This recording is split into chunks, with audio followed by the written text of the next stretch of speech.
Good morning students of class 6।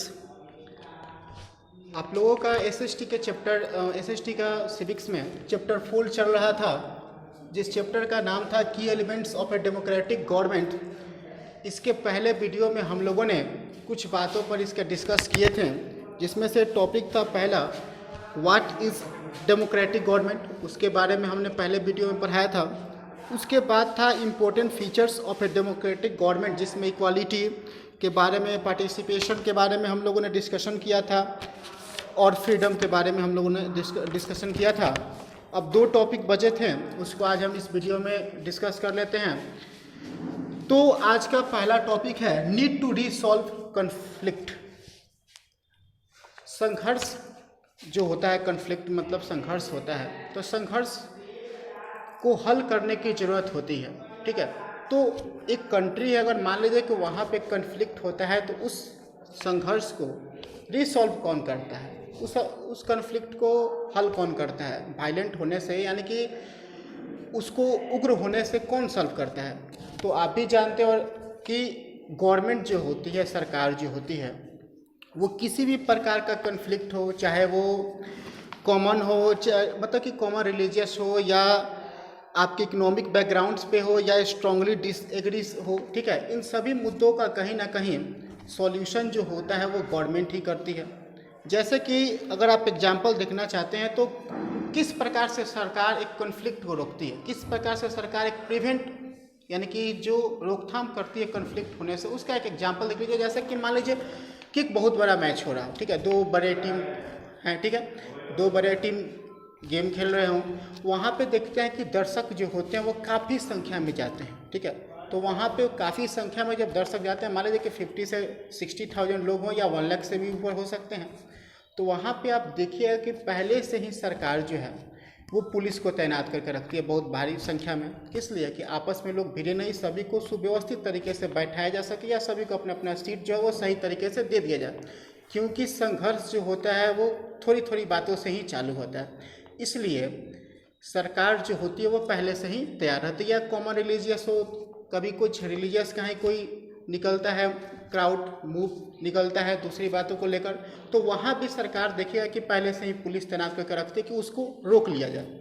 यानी कि आम आदमी हो या रिलीजियस हो या दूसरे मुद्दे हो, ठीक है, उसको सरकार पहले ही रोकथाम करने के लिए तैयार रहती है और उसको वायलेंट होने से रोकती है। ये तो बात था आदमियों के बीच में। अगर मान लीजिए कि दो स्टेट के बीच में अगर कन्फ्लिक्ट हो, तो उसको सरकार किस प्रकार से हल करती है? जैसे कि एग्जाम्पल के लिए अगर हम चाहें तो तमिलनाडु और कर्नाटका को ले सकते हैं। दोनों राज्यों में कावेरी नदी का आप नाम जानते ही होंगे, दोनों राज्यों में कावेरी नदी का पानी जाता है, ठीक है, लेकिन आपका तमिलनाडु जो है वो लोअर डाउन में है, यानी कि तमिलनाडु जो है वो नीचे के क्षेत्रों में पड़ता है, और कर्नाटक जो है अप स्ट्रीम पड़ता है, यानी कि ऊपर पड़ता है। यानी कि अगर एग्जाम्पल देखा जाए तो यहाँ पे आपका कर्नाटक मान लीजिए कि हम ऊपर लेते हैं और तमिलनाडु मान लीजिए कि हम यहाँ पे ले लेते हैं, ठीक है। तो कावेरी नदी का पानी जो है पहले वो कर्नाटक से होते हुए फिर वो कहाँ की तरफ जाता है? वो तमिलनाडु की तरफ जाता है, और कर्नाटक इस पर डैम बना कर रखा हुआ है। अगर कर्नाटक चाहता है तो वह इस डैम को बंद कर देता है, तो तमिलनाडु में पानी नहीं जा पाता है, ठीक है। इस मुद्दे को कौन हल करेगा? इस मुद्दे को कन्फ्लिक्ट जो चल रहा है मान लीजिए कि दोनों में, क्योंकि कर्नाटक अप स्ट्रीम पे है और तमिलनाडु जो है वो डाउन स्ट्रीम पर है, इस कारण से कभी कभी दोनों में कन्फ्लिक्ट की बात हो जाती है। वायलेंट तो नहीं था लेकिन कन्फ्लिक्ट का, तो वहाँ पे सरकार पहले ही एक ऐसी पीरियड डिसीजन लेती है, एक ऐसी डिसीजन लेती है कि जिससे ये दोनों राज्यों में कन्फ्लिक्ट हो ही नहीं, यानी कि पहले ही वो प्रिवेंट तैयार कर देती है। यानी कि अगर कर्नाटक सरकार डैम बंद करती है, तमिलनाडु को पानी नहीं देती है, तो सरकार पहले ही वहाँ जाता है, प्रिवेंट करता है, उस डैम को चालू करता है, कि जिससे दोनों राज्यों के लोगों में भी आपसी विवाद ना हो और राज्यों में भी कोई विवाद ना रहे। यानी कि सरकार जो है वो कॉमन आम लोगों के बीच के भी सॉल्यूशन ढूंढती है, और यहाँ तक कि अगर दो राज्यों के बीच में भी दिक्कत हो तो उसको भी सॉल्व करती है। अगर एक और बात देखा जाए तो हमारी जो सरकार होती है वो विदेश यानी कि फॉरेन भी कन्फ्लिक्ट को देखती है। जैसे कि भारत एक देश है, मान लीजिए उसका आसपास के किसी देश से कन्फ्लिक्ट चल रहा, संघर्ष चल रहा, ठीक है, तो सरकार कहीं ना कहीं कोशिश करती है कि उसको भी वो सॉल्व कर दे, चाहे वो बातचीत से सॉल्व करे या किसी सरकार ये कोशिश करती है कि उस कन्फ्लिक्ट को किसी भी प्रकार से हल कर दे, चाहे वो बातचीत से हल हो या इंटरनेशनल उसको बनाया जाए मुद्दा और वहाँ से उसको सॉल्व किया जाए। यानी कि सरकार घर के अंदर भी प्रिवेंट करती है, कन्फ्लिक्ट होने से रोक तो करती है, वायलेंट होने से रोक तो करती है। स्टेट के अंदर भी अगर कन्फ्लिक्ट हो या कन्फ्लिक्ट से आगे बढ़ने की प्रक्रिया हो तो उसको भी रोकथाम करती है। और विदेशों में भी अपने या अपने पड़ोसी देशों से भी कन्फ्लिक्ट को वो कहीं ना कहीं कम करने की कोशिश करती है। हमारा लास्ट टॉपिक है इस चैप्टर का, democracy and the Indian constitution, लोकतंत्र और भारतीय संविधान। हम जानते हैं कि भारत में कॉन्स्टिट्यूशन जो है वह उसी के द्वारा भारत में लॉ मेकिंग होती है और भारत में उसी के कानून के हिसाब से ही शासन चलता है।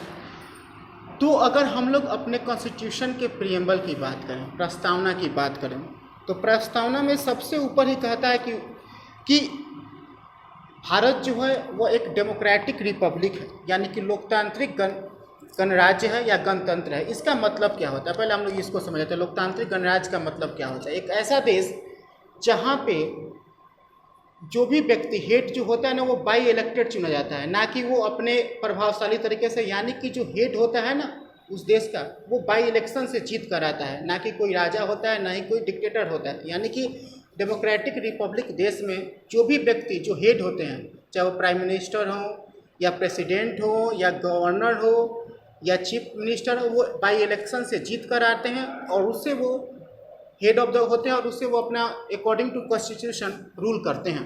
कुछ बातें जो हैं वो हमारे कॉन्स्टिट्यूशन में हमारे लिए भी कही गई हैं। यहाँ पे 3 टॉपिक दिया गया, 3 पॉइंट लेके उसको मैं समझा देता हूँ। पहला है जस्टिस, यानी कि न्याय। आप जानते हैं कि जस्टिस हम सभी के लिए ज़रूरी है, चाहे वो लोअर सेक्शन से हो चाहे वो अपर सेक्शन से, यानी कि सबको न्याय चाहिए, चाहे वो किसी भी मुद्दे पर हो, या एजुकेशन का बात हो या हेल्थ की बात हो, सभी को वहाँ पे न्याय चाहिए। फेयर जस्टिस की ज़रूरत होती है। तो justice including social and economic justice, दोनों चीज़ें, सोशल जस्टिस और इकोनॉमिक जस्टिस। इकोनॉमिक जस्टिस आप भी जानते हैं कि इकोनॉमिक्स यानी कि अर्थव्यवस्था, यानी कि आर्थिक, यानी कि एक वीकर सेक्शन का भी व्यक्ति आर्थिक न्याय चाहता है और एक अपर सेक्शन का भी व्यक्ति आर्थिक न्याय उसको भी बराबर चाहिए, जितना अपर सेक्शन को मिलता हो चाहे लोअर सेक्शन को मिलता हो। उसी प्रकार से सोशल मैंने बताया है, या एजुकेशन हो या हेल्थ हो या दूसरे चीज़ों में सभी को बराबर छूट मिलनी चाहिए। दूसरा है लिबर्टी। लिबर्टी का मतलब हम जानते होंगे फ्रीडम। फ्रीडम यानी कि स्वतंत्रता, यानी कि छूट। किस चीज़ में हमें चाहिए? लिबर्टी ऑफ थॉट, हमें अपने विचारों में छूट चाहिए। हम अपने विचारों में कुछ भी सोच सकते हैं, इसके लिए सरकार ने कोई रोक नहीं लगाया है। हाँ, यही है कि हमारे विचार जो होने चाहिए वो सही होने चाहिए कि ना कि गलत होने चाहिए। दूसरा एक्सप्रेशन, अपनी जो भावनाएं जो अपनी जो विचार जो वो सही भावनाओं में लगाने चाहिए। तीसरा बात करें बिलीफ, फेथ, विश्वास करना चाहिए खुद में। एंड दूसरा वर्शिप। वर्शिप जानते ही हैं, धार्मिक रिलीजियस होता है, यानी कि हमें हमेशा अपने धर्म के बारे में सोचना चाहिए, ना कि दूसरे के धर्मों के बारे में सोचना चाहिए और उस पर डिस्कशन करना चाहिए। सिर्फ हमें अपने बारे में ही सोचना चाहिए, यानी कि हमें अपने ही लिबर्टी के बारे में सोचना चाहिए। दूसरा इक्वालिटी ऑफ स्टेट एंड, जो भी आपको मिलती है हर चीज़ों में छूट, यानी कि हर चीज़ों में हमें समानता मिलनी चाहिए। ठीक है, चाहे वो गवर्नमेंट जॉब हो या प्राइवेट जॉब हो, या सभी चीज़ों में हमें इक्वालिटी एंड फेयर मिलना चाहिए। तो यहाँ पे आप लोगों का लेसन 4 जो है सिविक्स का, वो क्लास 6 का ख़त्म हो जाता है। आप इसके क्वेश्चन आंसर के लिए या बाकी चीज़ों के लिए स्कूल से संपर्क करेंगे, नोट्स में इसको दिया जाएगा। Thank you for watching.